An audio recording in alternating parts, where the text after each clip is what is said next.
Ashish Kumar Chauhan, Managing Director and CEO, Bombay Stock Exchange, to present his keynote address. Ladies and gentlemen, please put your hands together for Mr. Ashish Kumar Chauhan. Just a reminder, the hashtag digital transformation is trending on Twitter, and you are welcome to join the conversation. Thank you.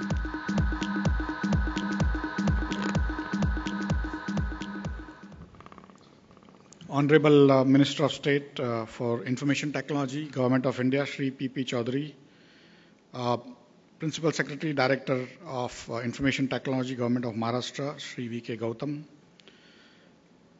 one of the founding fathers of India's IT revolution, Shri Lalit Kanodia ji,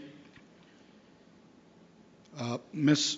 Archana Naidu, Content Head, Times Conferences, Shri Rajiv Srivastav, MD HP India. Friends, ladies and gentlemen, it's a pleasure and honor to be in front of you.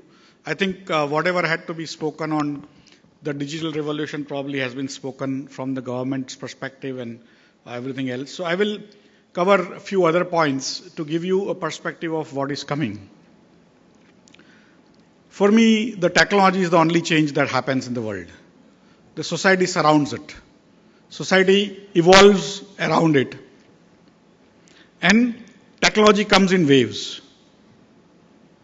Earlier, technology used to come in longer waves. It used to take long time. Slowly, waves have become shorter and shorter. And now, practically, you get those waves every day. For example, a steam engine took, say, 250 years to come and get popular in the world. Electricity took more than 100 years. We are still electrifying our villages. A television took 60 years. A mobile phone took 30 years. Google took 10 years. Facebook took 5 years. So each time a new technology comes, it's coming in faster and faster waves. And why I'm telling you this is some context to what I'm going to speak later on. Over the last 30 years, one single technology, what we call digital technology, has changed world transformationally, fundamentally. I mean, 30 years back, would you have imagined that without mobile phone, which currently many of you are looking at, would not have been possible at that time? Today, it's there in your hand. You are watching it, doing tweeting, and so on and so forth. And so, IT has changed life thoroughly, fundamentally, transformationally. But what it has done for India is that it has changed India's perception about itself. And it has changed world's perception about India. I mean, 30 years back, when I used to go to other countries like US, most of the newspapers would not carry information about India. And once in a while, probably once in a month, a Washington Post would carry information about cows roaming on Indian road. And that was basically something to laugh at for them. Today, although they carry the photographs of Indian cows roaming on the road, but they also carry stories about India taking away jobs. American presidential debate is also something to do with India taking away jobs. And that is what has changed India's, world's perception about India. And India's perception about itself, that we used to feel a little inferior when we met somebody from abroad. Today, most of you feel sitting here, since you come from IT, you feel very comfortable dealing with them. And you know that generally speaking, you are smarter than all of them put together, right? So this is basically one single technology that has changed world's perception and your own perception about yourself. Now, how does it connect to the organizations? I mean, I used to work as an IT head for a very large organization in India. And IT for me, when I worked for that organization, it was like a single binding glue.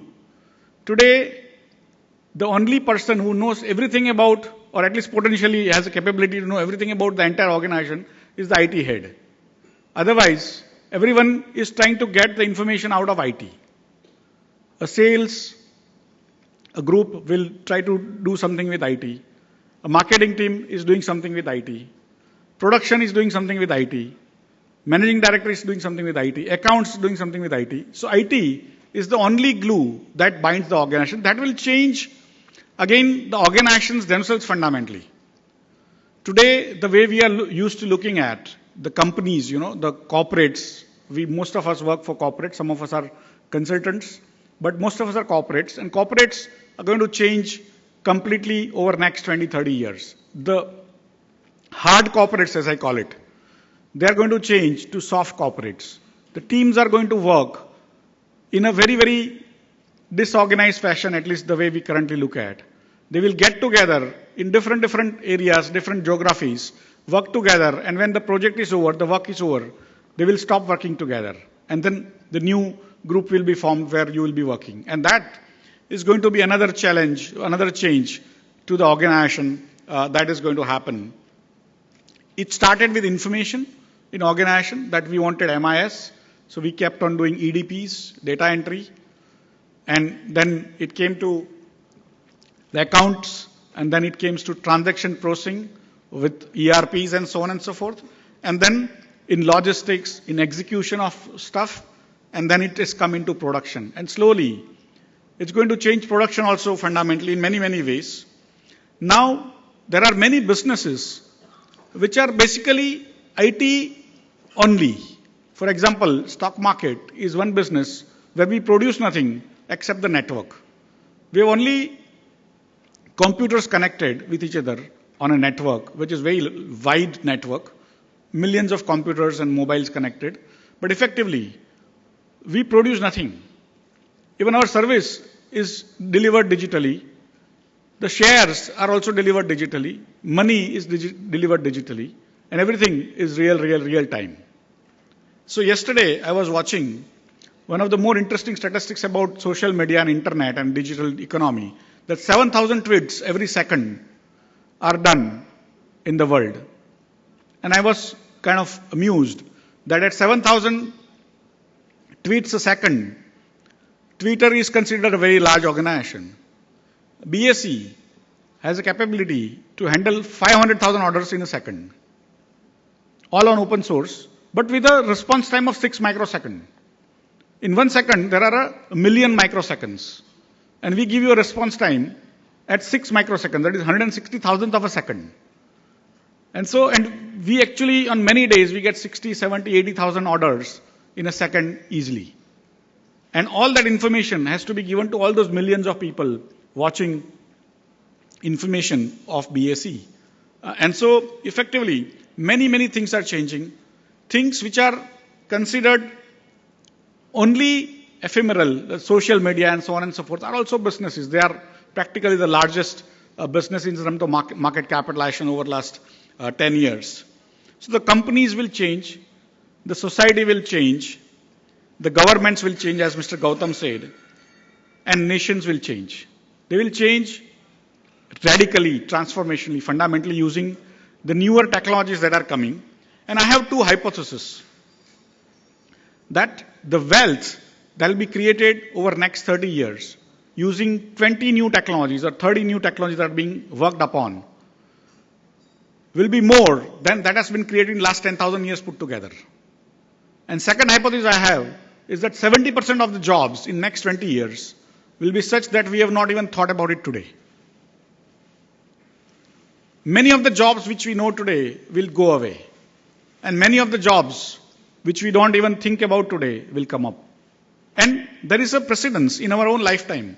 Would you have thought, most of you are 40 plus, when you were studying, would you have thought about the fact that when you drive in to buy some McDonald's in US, on one side you are giving order, and the other side you try to take your packet back. Whoever you are interacting with is actually sitting in Bangalore in Wipro. Nobody would have thought that this was possible. But today, digital technology is allowing an Indian to migrate every day between 9 and 5 to America, or to Europe, or to Japan. And then 5 o'clock come back to Bangalore, or Varanasi, or wherever he is. And that is basically way the life is going to change. And the arbitrage of cost, that is, a person is actually having a GDP per capita of $55,000 in US per annum. In India, it is close to $2,000. Indians are equally smart. Most of the work will start coming here. And that is what is basically making people worried. So 20 technologies, I'll just tell you a little bit about, and then I'll stop. I know there is sort of a lot to do and dinner is waiting. So 3D printing is going to change life completely, thoroughly, fundamentally, especially people who are in manufacturing. Even if you are not in manufacturing, it's going to change life. You'll be able to manufacture many things at home. Whether you want to manufacture chairs or a car or even the smallest things at home, pen, pencil, you'll be able to do it using 3D printing. But in manufacturing, if you have heard of MRO, maintenance, repair, literally I used to have 3 to 4 million SKUs for various types of screws and other things. And when the machine actually went bad, I didn't know where it was lying, in which plant and so on and so forth. Now, you will be able to actually manufacture that screw out of thin air and put it in to the machine to actually make it work. So a lot of MRO problems will get solved, but a lot of production problems will get solved. Instead of mass production, now you will actually get a design of a car at home and you will be able to get it done to your choice, to your color and to whatever way you want. And that is going to be very different from what we are currently used to doing, that mass production. Cloud computing, of course, we have all been witness to. Drones, today we have heard that the entire activity was recorded at the border using drones. And there are a lot of comments on that. If drones can go, might as well humans can also go. So the border seems to be very porous on both sides. Internet of Things has been discussed.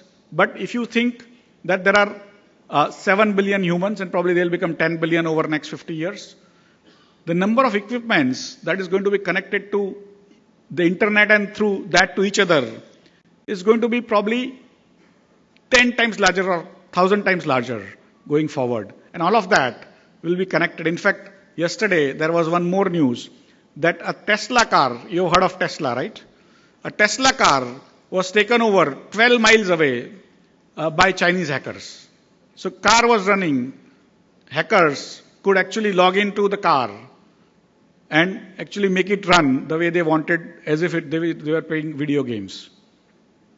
In drones also, most of the drone operators of US are sitting in California and doing work from 9 to 5 or 5 to 9, whatever their shift is, in Afghanistan or Iran or Iraq or so on and so forth.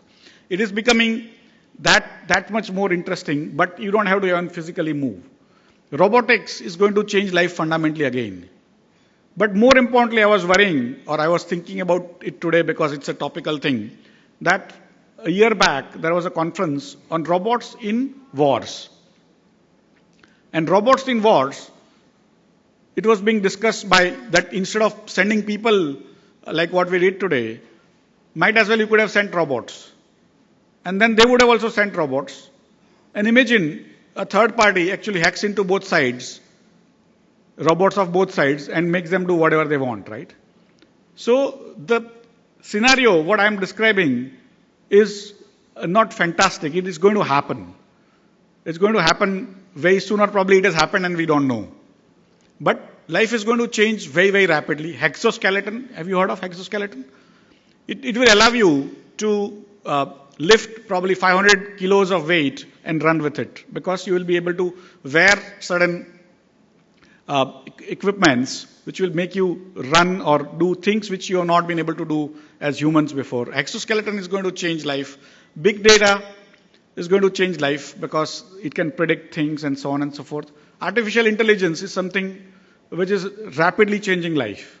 And people are worried that at some stage, artificial intelligence imbued robots will actually become more intelligent than humans, and they'll keep on reproducing themselves and they will annihilate all the humans. And there will be a new race of robots which are actually increasing in intelligence every moment. And so it will become super intelligence. I was just reading a book called Super Intelligence a couple of days back. And of course, e-commerce, we are aware. Mobile and social media, we are aware. Virtual reality, I think Karan Johar mentioned about it. But my prediction is that, I have experienced virtual reality many times. And my prediction is that we will be spending more time on virtual reality in next 10 years than in real reality. We are currently spending more time on our mobile than with our families. And future, the virtual reality is so beautiful that why stay in real reality, right? And it is going to happen whether current genre of artists and media professionals, they like it or not. We are going to find it very, very interesting. Earlier, people wanted to meet people in each sort of physical capacity. Then it became phones and now SMS and so on and so forth. Virtual reality is going to take over life, again, completely thoroughly. And gaming is going to be another perspective, that all the life will become about games. It will be more interesting with virtual realities and so on and so forth, that you will be largely doing work, but you are thinking you are playing actually, you are gaming. Supply chain will change. Learning and education will change. Today also, one good professor or one good teacher, like Mr. Gautam said, once you have Wi-Fi in villages, why do you need a teacher to go there who is actually mediocre and usually doesn't want to go? You just give a tablet to a student and he or she can actually read up or experience the teacher in virtual reality or in 3D or even on 2D. And Khan Academy and all are actually giving all these things free of cost. So effectively, the learning is going to be different from imparting the education. You can learn at your own pace, at your own time, multiple times. It's going to change life fundamentally. A couple of years back, I met a vice chancellor of a UK university, and he said, you send your son to my university when he grows up, because my son was with me. And I said, by the time my son grows up, whether your university will remain or not. And relevance of university system itself will change. Telemedicine was talked about. Again, life will change fundamentally there. Again, robots with telemedicine can actually do operations on you without having humans around and do better than humans. Wearable computers, like I am wearing one watch here, but wearable computers are going to change life completely, thoroughly, fundamentally. I can have a glass which can actually figure out who is sitting here, and I can get everyone's name based on the databases and what you like, what you don't like, and so on and so forth. And so wearable computers are going to change life fundamentally, but more importantly, inside body computers are going to change life even more fundamentally. Your body will be having many computers inside. They will be moving around. Some of them will be static. They'll be take temperatures, pressures, and so on and so forth, sugar and other stuff. And then if required, they'll also put in some medicine. It is said that in next 30 to 40 years, people will start regularly living for 150 years. It creates newer questions that if people are going to stay 150 years, what will happen to youngsters? Nobody's going to actually give up their chair, right? Father will continue, then children, then son, and then grandson and great-grandson. It's going to be very difficult. And so there are many, many moral issues which come up using that. Driverless cars, they have been hyped very much by everyone, but they are going to become pretty much a part of life, and driverless probably planes, and that's happening as we talk, because most of the lending and stuff happens on autopilot now. Financial technology is changing very rapidly. New currencies, cryptocurrencies are coming. I don't know whether they will remain or not, because the current concept of currency is about the government's fiat. Government is saying this is currency, that's why we say it's currency. And those cryptocurrencies are not, but somewhere in the line, life again will start coming back to older situation where people used to issue their own currencies. Space technology. Yesterday, I don't know whether any one of you read up or listened to Elon Musk's press conference. He wants to take hundreds of people at a probably $200,000 or $1 million a piece to Mars to stay. And I think it was said today early in the event that we can't create newer land, but we are practically, if we are going to stay on Mars, it's a breathtaking vision.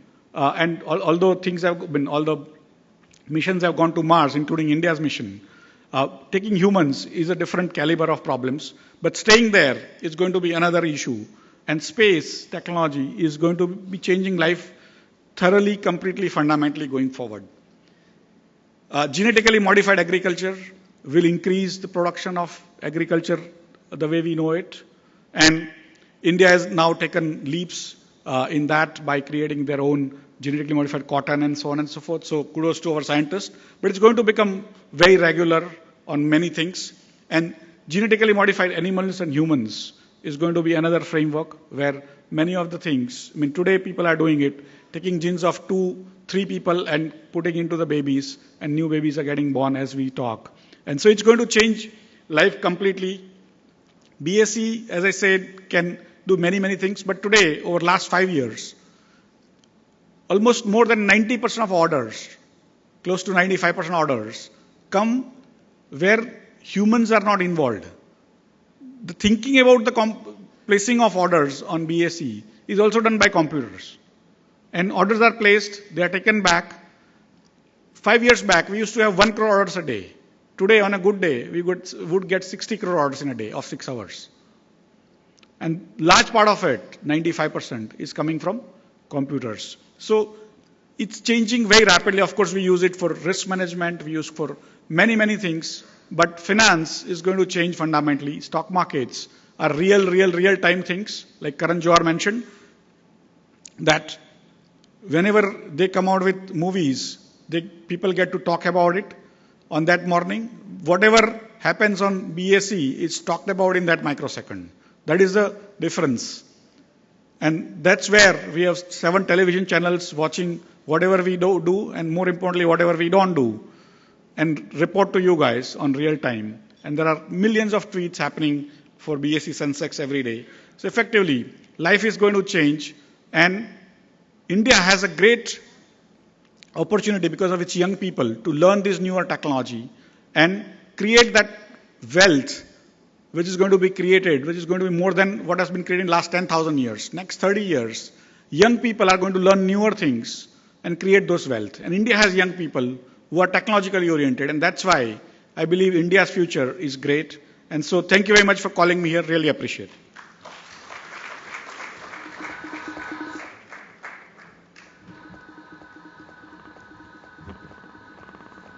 Thank you very much, Mr. Chauhan. And I'd like to request Ms. Archana Tiwari Naidu to present Mr. Ashish Kumar Chauhan with a memento as a token of our appreciation.